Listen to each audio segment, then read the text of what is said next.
हमारा टॉपिक है वो है एड्जॉर्प्शन क्रोमेटोग्राफी के बारे में, फर्स्ट ईयर का चैप्टर नंबर 2 का एड्जॉर्प्शन क्रोमेटोग्राफी। इसके बारे में हमारे पास बीएस में भी आता है, बीएस में भी ये टॉपिक बहुत इंपॉर्टेंट है। ये टॉपिक क्रोमेटोग्राफी जो है हमारे एनालिटिकल केमिस्ट्री में बहुत ज़्यादा इम्पोर्टेंट टॉपिक है, बिकॉज इसके यूजेस लैब में बहुत ज़्यादा हैं। तो देखते हैं हम सबसे पहले एड्जॉर्प्शन क्या होता है।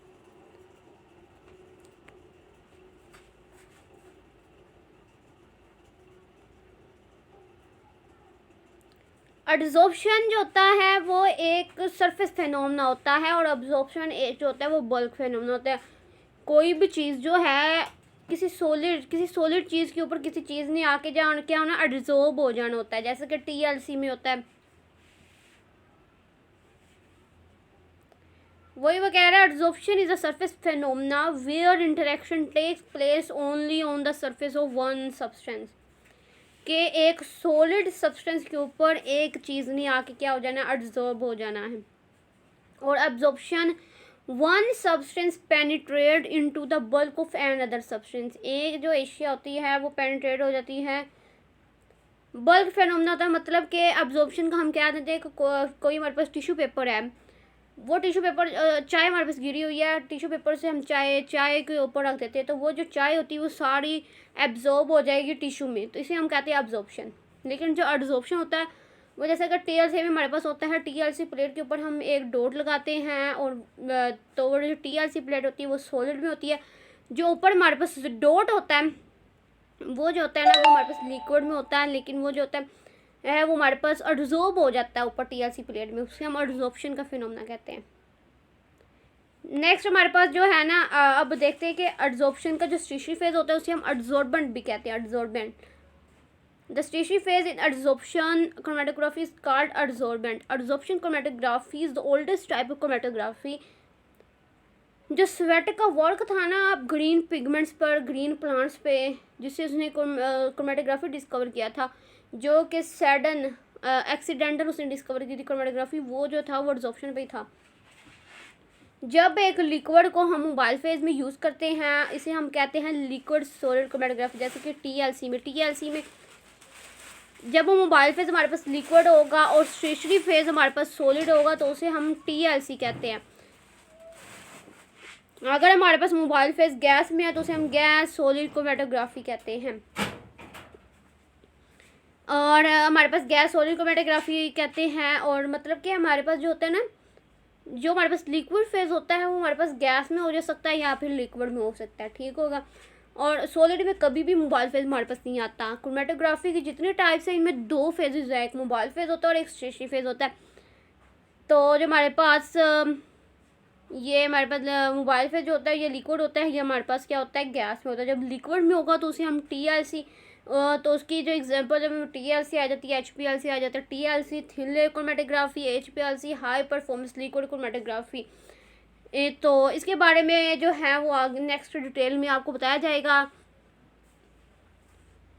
और गैस क्रोमेटोग्राफी में हम लोग जो है वो मोबाइल फेज गैस में यूज़ करते हैं। नेक्स्ट जो हमारे पास है वो है in adsorption chromatography there are two types of forces. अब उसने हमारे पास एड्जॉर्प्शन क्रोमेटोग्राफी में बताया कि दो टाइप्स की फोर्सेस होती है। एक मोबाइल फेज होता है, मोबाइल फेज में जो फोर्स होती है ना वो force attracting neutral to adsorbent. Stationary phase होता है, स्टेशनरी फेज जो होता है एक ऐसी फोर्स होती है जो कि हमारे पास स्टेशनरी फेज होता है ना, यानी कि जो हमारे पास मूव नहीं कर सकता। स्टेशनरी फेज जो होता है ना वो मूव नहीं कर सकता। तो स्टेशनरी फेज जो होता है ना हमारे पास मतलब अपनी एक जगह पे रहता है, लेकिन क्या करता है, सोल्यूट को मूव करवाता है। सोल्यूट क्या होते हैं, वो जो हमारे पास टैंक में सोलमेंट वगैरह प्रेजेंट होते हैं उनको मूव करवाता है। Forces tending to remove solute from adsorbent to move with the mobile phase. और क्या करते हैं, मोबाइल फेज को क्या कहते हैं कि ऐसी फोर्सेस भी होती है जो मोबाइल फेज को मूव करवाती हैं। ऐसी फोर्सेस होती हैं हमारे पास, दो तरह की फोर्सेस होती है। एक फोर्सेस जो होती है वो स्टेशनरी फेज को क्या करती है, रोके रखती है, और एक जो फोर्सेस होती है वो मोबाइल फेज को मूव करवाती है। दो तरह की हमारे पास फोर्सेस मौजूद होती है, प्रेजेंट होती हैं।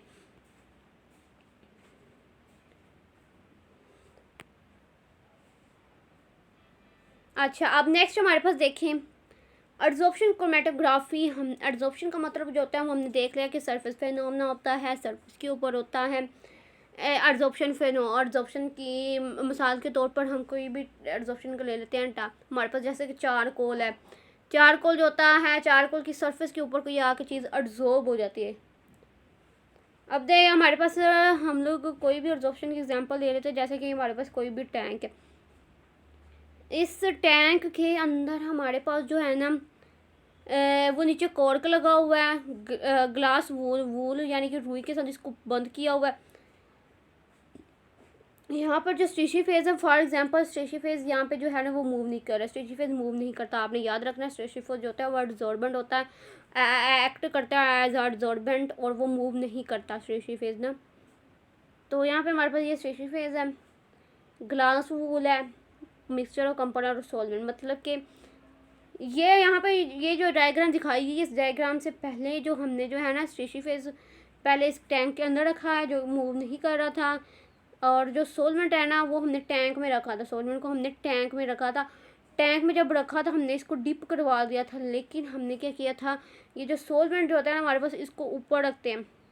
ये जो सोलवेंट है इसको हमने हमेशा ऊपर रखना होता है, नहीं तो ये जो हमारे पास ये होता है ना इसको जो मतलब कि हमने लाइन मार्क की होती है उसको ऊपर रखते हैं, नहीं तो वो क्या होता है सारा का सारा वॉश ऑफ हो जाता है। वो जो हमारे पास हमने डॉट लगाया होता है, जैसे कि हम टीएलसी पेपर में करते हैं, डॉट जो हमने लगाया होता है वो सारा का सारा वॉश हो जाता है, वॉश ऑफ हो जाता है ना, इसलिए हमने उसको ऊपर रखना होता है। तो फिर क्या होता है, आहिस्ता आहिस्ता हमारे पास हमारा जो मोबाइल फेस होता है वो मूव करना शुरू हो जाता है, स्ट्रेची फेस के ऊपर मूव करता है, स्ट्रेची फेस के ऊपर वो मूव करता है, और मूव करने के बाद क्या करता है वो हमारे पास आ जाता है सोलवेंट के तौर पर। जैसे कि उन्होंने मार्क किया हुआ है कि ये हमारे पास सोलवेंट है, ये हमारे पास मिक्सचर ऑफ कंपोनेंट है, ये हमारे पास एड्जॉर्बेंट स्ट्रेची फेस है।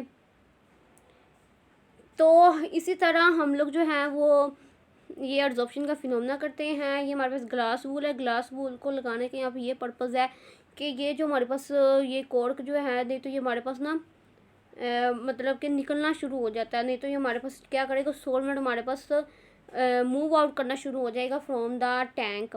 इसलिए हमने या क्या कोई भी कह सकते हैं फ्रॉम द चैम्बर कह लें, इसलिए हमने क्या किया है इसको ग्लास वूल के अंदर रखा है। ग्लास वूल हमने क्या लगाई है यहाँ पे ना अटैच की हुई है, ठीक है। अब सोलवेंट का हमने ये मैंने आपको प्रीवियस लेक्चर में बताया था कि सोलवेंट जो होता है हमारे पास लार्ज क्वांटिटी में होता है, इसलिए हमने इसको लार्ज क्वांटिटी में लिया था, और स्ट्रेची फेस को जो है वो हमने जो है वो एक जगह पे रखा, उसको मूव नहीं करवाया। तो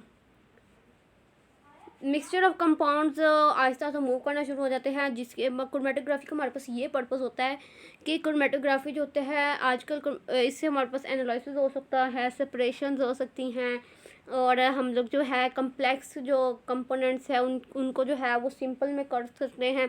हमारे पास कोई भी लैब में हम लोगों ने हमें कोई चीज़ कम्प्लेक्स है, कोई चीज़ कम्प्लेक्स है उसका पता नहीं चल रहा कि हमें ये एग्जांपल किस चीज़ का है, तो हम उस पर कोई भी क्रोमेटोग्राफी की टेक्निक्स वगैरह को अप्लाई करके उसका हम इस तरह टीएलसी कर ले या जीसी कर ले, उसका इस तरह हम एक्सपेरिमेंट करते हैं। एक्सपेरिमेंट करने के बाद फिर हमें पता चल जाता है कि फिर वो सिंपल मिक्सचर मतलब कि कम्प्लेक्स जो मिक्सचर होता है वो सिंपल में आ जाता है। फिर हमें उसका पता चल जाता है कि ये जो है ना ये अब सिंपल में आ गया, फिर हमें सिंपल। तो इसके बहुत ज़्यादा एडवांटेजेस हैं, लैब में इसको बहुत ज़्यादा यूज़ किया जाता है, केमिस्ट्री में बहुत ज़्यादा यूज़ किया जाता है, मिल्क के एनालिसिस करने के लिए यूज़ किया जाता है, वाइन का, फार्मास्यूटिकल में बहुत ज़्यादा इसकी एप्लीकेशंस हैं।